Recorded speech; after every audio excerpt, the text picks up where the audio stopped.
أهلا بكم. ومفاجأة الفنانة إيمي سمير غانم لشقيقتها دنيا سمير غانم أثناء استعدادها لعرض مسرحيتها أنستونا بموسم الرياض. مفاجأة. لا لا لا لا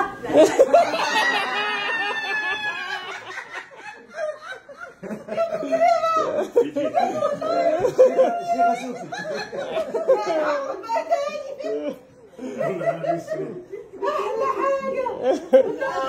أسمع فيهم. بجد أحلى حاجة. بص حمادة. دلوقتي هنخش على الدنيا ونشوف الرياكشن.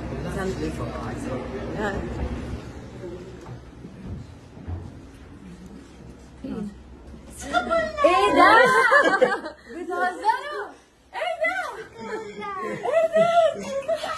اعشق المفاجآت. والله ايه ده يا جماعة؟